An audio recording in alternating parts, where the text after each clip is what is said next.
There are questions that are not avoided out of ignorance but out of fear. Fear of what they might reveal.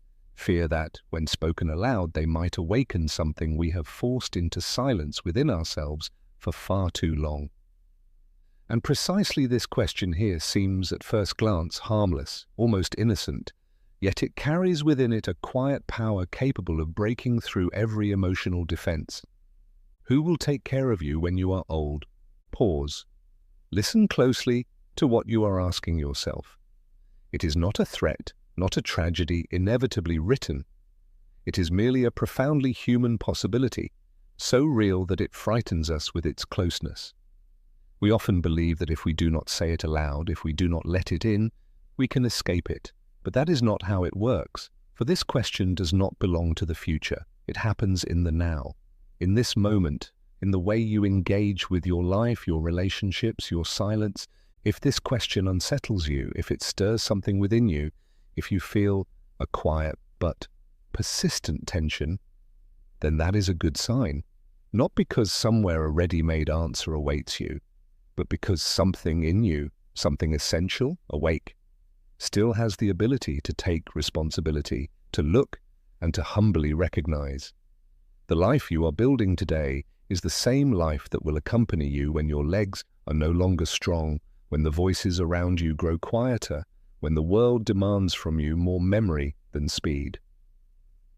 Growing old is not a sudden event. It is a daily, invisible process that begins with small gestures. How you react to closeness or avoid it, how you encounter others, how you flee into work or distraction to avoid intimacy. No one ages all at once. One ages slowly, with every connection neglected, with every bond that withers out of pride, with every postponement of closeness under the pretext of fatigue or important priorities that eventually prove empty. And it is precisely there, in this sum of small neglects, that the true question arises: who will take care of you if you yourself care for no one now? What are you sowing today in the field of humanity? Love, closeness, presence. They do not arise spontaneously when you desperately need them. They must be cultivated long before, often without knowing that one day you will reap them. This is not a moral appeal, not an attempt to awaken guilt or to sell redemption. It is the voice of experience. The experience of having accompanied many people into old age and witnessing how they painfully realized their loneliness was no accident. It was no cruel shock, but the result of a life lived more inward than outward. That is why this question does not require an immediate answer. The urgency is not to find someone who will care for you later. The urgency is to stop running away now. It is to no longer postpone what is essential. It is to pause, long enough for discomfort to do its work. For only when we dare to face what we most avoid does true transformation begin. Time has a strange way of showing us things. It does not shout. It does not argue. It simply passes. It moves quietly forward, seemingly innocent, and yet it is the most relentless form of life. And as it does so, it takes with it what you have not nurtured, what you have postponed in the belief that there would be a later. That is one of the great traps of youth, to believe that time will always wait, that what is delayed will remain intact and available. But that is not true. Life has no pause button, no refund, no replay. What you do not do today becomes what you regret tomorrow. Many people walk through life with a kind of functional blindness. They know that time passes, they say it, repeat it, understand it in their minds, but they do not feel it. They do not let it penetrate their awareness. So they live as if they were eternal, as if what matters could wait, as if life were not a fine balance between what you choose now and what you lose unnoticed. I have seen it so often. People who, at a certain age, look back with a mix of nostalgia and quiet anger. Not because they lived wrongly, but because they were not fully present. Because it feels as though their story was written by someone else. They were there, but not truly. And when the body begins to show signs, when energy wanes, when silence grows heavier, then time suddenly no longer seems infinite. Then you remember moments you did not seize, conversations you postponed, reconciliations you never sought, people whose closeness you took for granted, until one day, without warning, they were no longer there. When time becomes consciousness, it does not feel like a straight line, but like a recurring question in ever new forms. What have you done with the years that lay in your hands? Where did you direct your attention? To whom did you give your best days? Who had access to your tenderness? It is not about an emotional balance sheet, not about a guilty conscience, not about a reckoning. It is a serious invitation to examine whether the life you are living is consistent with the person you wish to be. The most painful thing is not the passage of time itself. The most painful thing is the realization that we were absent from ourselves for so long, that we chased after things that did not truly nourish us, that we were so busy surviving that we forgot to live, that we invested more effort in having than in being. And when we see that, truly see it, there is no scream, no drama, only silence, a deep silence that says, you cannot get this back, but you can transform it.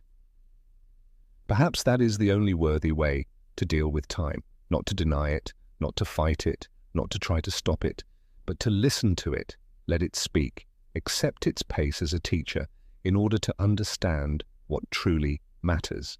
For if we continue as though there were always another chance, the day may come when you look back and recognize nothing of what you truly loved in your life. Small decisions build destiny. We often believe it is the great events that shape life. But the truth is simpler and all the more unsettling. Every day you choose who you are. Every avoided conversation, every swallowed apology, every meeting you postpone out of fatigue or convenience, all of it adds up. It becomes structure, direction, story.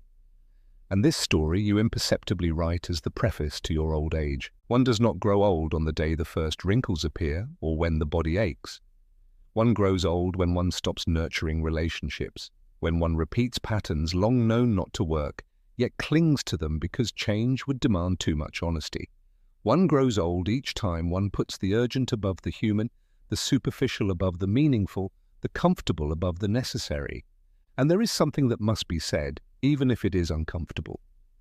You cannot live disconnected from people and expect them later to be there to carry you. You cannot spend years demanding, controlling, manipulating, even if you do it in the name of love, and then be surprised when the other withdraws. No one wants to grow old with someone who was a constant emotional burden. No one stays long out of duty. Forced affection withers. Imposed care turns into resentment. Many of us convince ourselves that we are acting for the good of others, yet often it is only about keeping control. That comes at a price, not immediate, not visible, but profound. Everything that happens without freedom leaves traces, and over the years, those traces turn into distance, sometimes physical, sometimes emotional, but always perceptible. More than once, I have heard the bitter lament of elderly people. I never thought I would end up so alone. They say it as if loneliness were a whim of fate. But deep inside, when they have the courage to look honestly, they know there were signs that small decisions, seemingly insignificant at the time, wove that invisible net which one day turned into isolation. That is why every choice matters, not because it has to be perfect, but because it is a silent declaration of what truly matters to you. If today you place pride above forgiveness, tomorrow you may no longer have anyone to ask forgiveness from. If today you accumulate successes and possessions but neglect hugs, the day may come when no one wants to celebrate with you. If today you choose to be right instead of listening, you may soon find yourself with no one left to talk to. Old age is not an unavoidable decline, it is a consequence, and this consequence is built day by day through the decisions you make, even when you believe they are insignificant. One of the most common and painful errors is the belief that one's own children are a kind of emotional life insurance. That because you raised them, because you made sacrifices and put yourself aside for years, they should one day repay an unspoken debt with closeness, care, and unconditional presence in old age. I understand that. It is a deeply human thought. It arises from exhaustion, from the feeling of having given everything, But as understandable as it is also dangerous. For when love becomes debt, it ceases to be love and turns into a transaction. And many parents give so much of themselves that they feel empty inside, expecting that their children will one day fill that void. But raising children in the hope of repayment means creating a tense, silently demanding bond. And this demand, even if unspoken, is felt. Children sense it. They grow up knowing that their freedom is tied to their parents' pain, that every choice they make, to move away, to choose differently, to fail to meet expectations, could trigger a destructive guilt. That is not affection. That is an emotional chain. It is hard to say this without touching old wounds. For many parents gave the best they could, often more than their strength allowed. It is not about denying that effort or diminishing its value. But we must understand true love demands no guarantees. It is given freely, not claimed. And if children stay, if they care, if they accompany, it should not be out of fear of disappointing, but out of gratitude, out of free love, out of genuine desire to be there. And I have seen beautiful relationships born because mothers and fathers raised from presence and freedom, not from control. They were there without suffocating. They accompanied without possessing. These bonds become a safe harbor in old age. But I have also seen the opposite. Parents who, without realizing it, turned their sacrifice into a tool of emotional manipulation, who used their renunciation as currency, and in the end reaped distance, though closeness was what they longed for most. No one feels comfortable caring for someone who has lived only by fostering guilt. True care grows from affection, and affection flourishes where there is respect, where there is space left to be oneself, where nothing is demanded in return.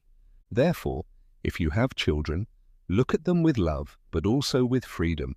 Do not make them responsible for your future well-being. Do not burden them with your anticipated loneliness. Give them wings, even if a part of you fears they will fly far away. For the love that returns freely is the most reliable, the deepest, the one that requires no justification. And if you now feel that your relationship with your children is tense, full of unspoken tensions, then it may not yet be too late to change it. But only if you let go of control. Only if you are willing to love without expecting anything in return. Only if you understand that raising children does not mean securing yourself companionship in old age, but sowing humanity. Loneliness in old age is one of the greatest fears people know. It is not just the fear of being physically alone, it is deeper. It is the fear of no longer being seen, of no longer being needed, of having no one to call when darkness falls. And yet many live as if loneliness were a stroke of fate suddenly falling from the sky. But the truth is different. And even if it hurts, it must be said clearly, loneliness does not arise overnight. It is built. It weaves itself in with every act that distances us from others, with every relationship we let grow cold out of convenience, with every word we leave unspoken, with every time we remain silent out of pride or fear. I have met people who in old age complained of being abandoned. And when we looked closer, it became clear. They had not been abandoned. They had simply failed to maintain their relationships. They had not opened up in time, had not asked for forgiveness, had not stayed when the other needed them. And, yes, now it hurts. It hurts because the body no longer keeps up as it once did. It hurts because the time that once seemed abundant has suddenly become scarce. And in this pain, the question arises, what have I done with the people who once surrounded me? Life has an honest way of giving back what you have sown. Not perfectly, not mathematically, but symbolically deep. If you have sown care, empathy, listening, it will return to you in some form. But if for years you have lived distance, judgment, indifference, then loneliness is not a punishment. It is consequence. I do not say this to arouse guilt. I say it to bring clarity. Because there is still time. Time to examine your relationships. Time to heal, if possible. Time to build new ones, even if it seems late. It is never entirely too late. But the first step is to recognize loneliness does not just come, it is made. And each of your gestures today, each word, each attention is a seed you do not know when will bloom. But one thing is certain, what you do not plant will never bloom. And then the question returns, transformed. Have you been in your life for others, a presence or an absence? Have you given warmth or hidden behind coldness? Have you nurtured true friendships or only functional contacts? Because that is exactly what accompanies you in the end, or leaves you alone. Loneliness as a mirror does not lie. It does not judge. It only shows. And if you have the courage to look, you may perhaps find the way back. We live in a culture that glorifies accumulation. We were taught early on that success is measured by possessions, real estate, bank accounts, titles, shiny things that seem more valuable the less attainable they are. And without noticing, we arrange our lives according to this paradigm. We work more, sleep less, invest in what yields returns, and sacrifice personal time for this fleeting feeling of triumph.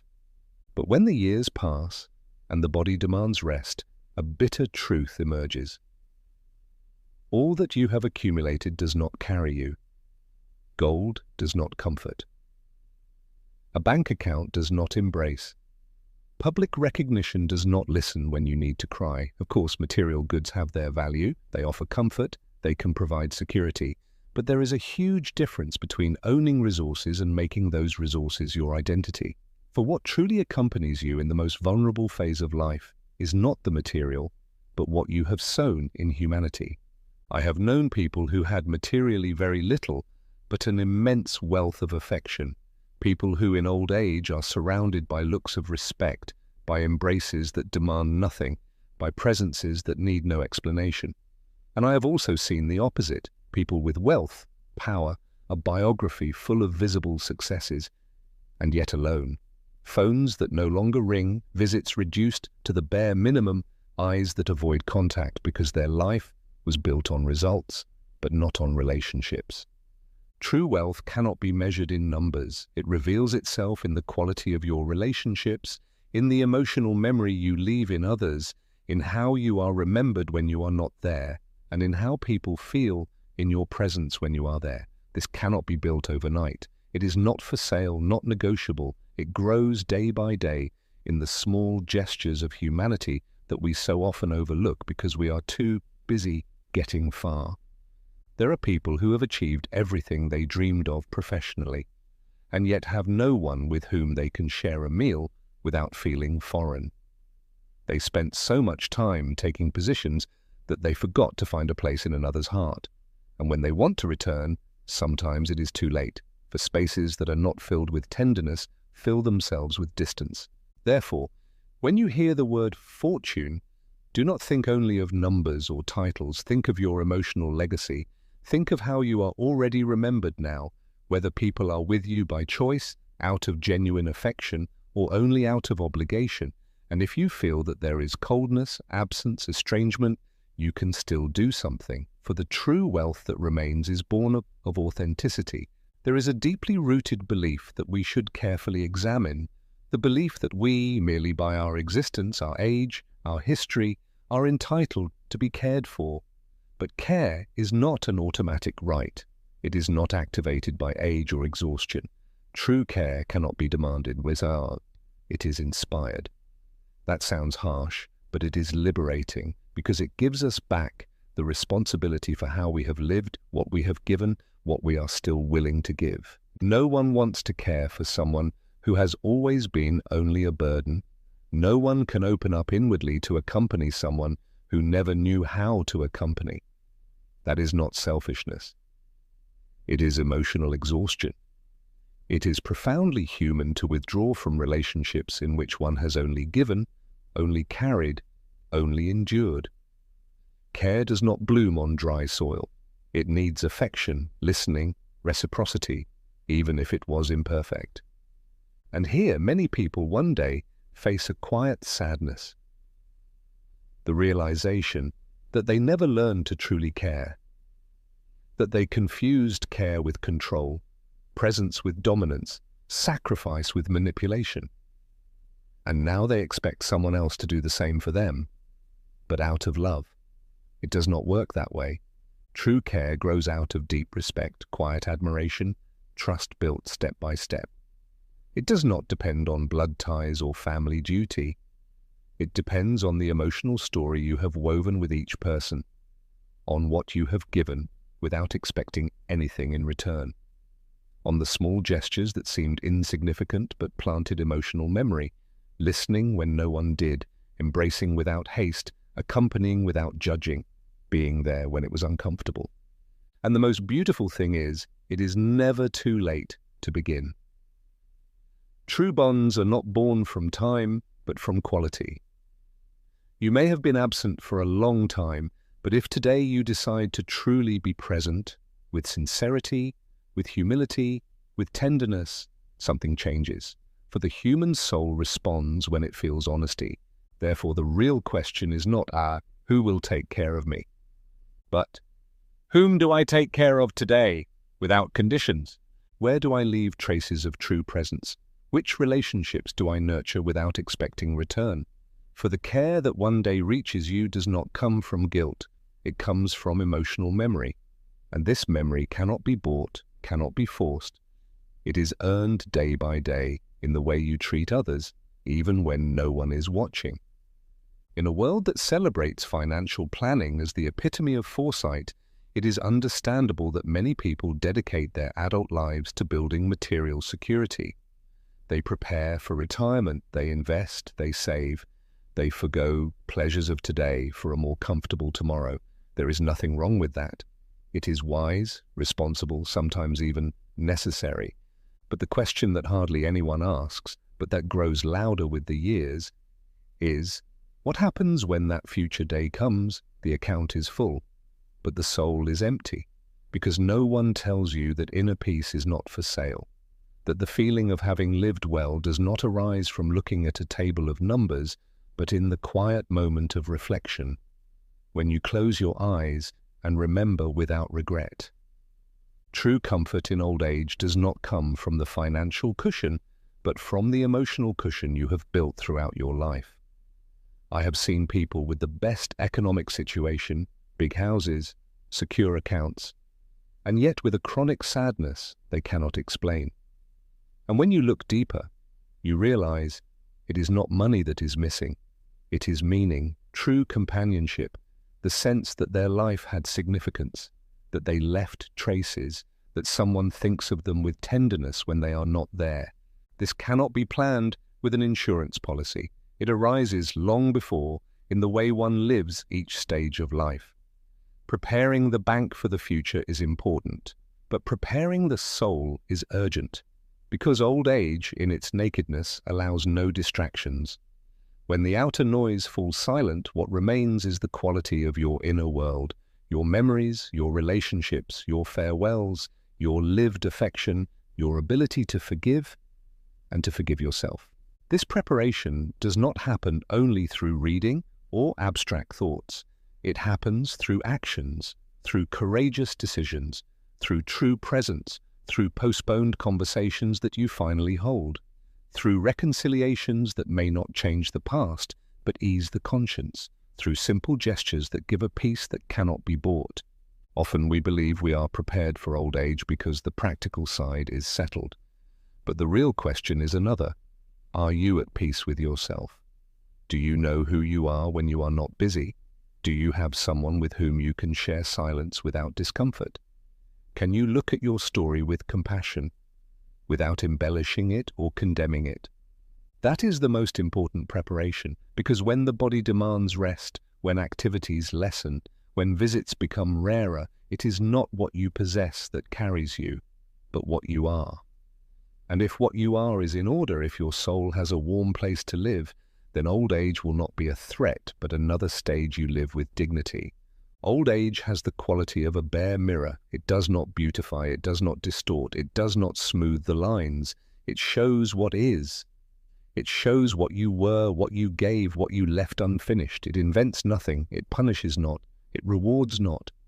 It only reveals, and this, intimidating as it may seem, is also one of its greatest dignities. It gives you the chance to see yourself without masks, without strategies, without distractions.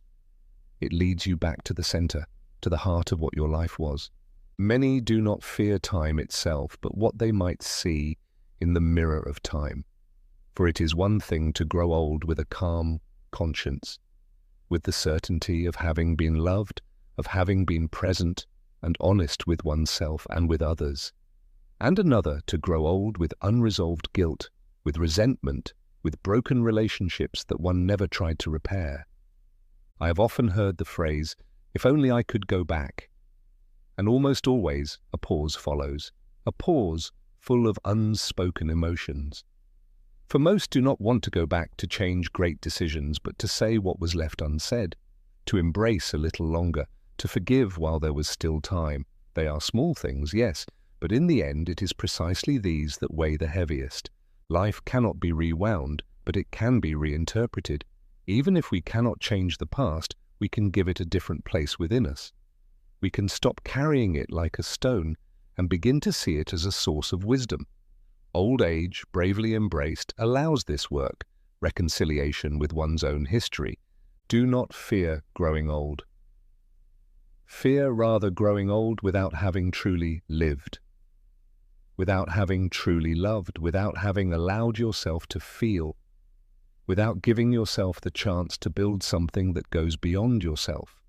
For that is what leaves traces, your ability to have been present, not perfect, not faultless, but present, with a clear intention to make life a little more human. And if now, looking inward, you see that there are still open things, do not condemn yourself. Look at them with compassion. Even the simple act of looking is maturity, is a step forward. The important thing is not to arrive flawless at the end, but to be able to say honestly, I did what I could, when I could, and when I could no longer, I chose to keep growing. For growth does not end with youth. Sometimes the deepest growth begins precisely when the body weakens, but the soul can finally speak. Sometimes we need the weakening of strength so that the inner person can awaken. That is not failure, that is maturity. Often we do not need a solution, but a second chance. Not to change the past, but to transform the present with more awareness, more calm, more true presence. For even after mistakes, even after absences, even after wasted time, something always remains, the ability to choose anew, to take another path, to offer a version of yourself that does not act out of fear, haste or habit, but out of the clarity that only lived years can give. It is never too late to look inward and recognize that you can change. Not out of despair, not out of regret, but out of self-love, out of emotional dignity, out of respect for the life that still remains to you. For even if time seems short, even if strength wanes, one thing always remains, the ability to connect from truth. No grand gestures are needed, no rewriting of the entire story. Sometimes an honest phone call is enough, an apology you never managed to say, a conversation that seemed lost and that you bring back. Sometimes it is enough to sit in front of someone and say, I am here. I don't know if I can do it perfectly, but I want to try differently this time. Life is a constant opportunity for transformation. We just do not always see it in time. Sometimes half a life must pass to understand what really matters. Sometimes the body must grow tired for the soul to awaken. But that is not failure, that is maturity. It means having lived long enough to finally truly live. Do not look at yourself with harshness. Do not condemn yourself for what you could not do before. Do not close yourself off to the possibility of healing, of building, of drawing near. As long as you breathe, you can give. And as long as you can give, you will also receive. For that is our essence. Beings who give and receive, who hurt and heal, who fail and learn. And perhaps the great lesson after all this is not to answer the question, who will take care of me? But to understand this care begins with you, in how you live, what you sow today, how you shape love, connection, presence. For to grow old with peace, with closeness, with dignity is not a matter of luck. It is the quiet consequence of your daily decisions. And if you have read this far, if you have allowed these words to resonate within you, then you have already begun. You are already changing, and that alone is already a form of care.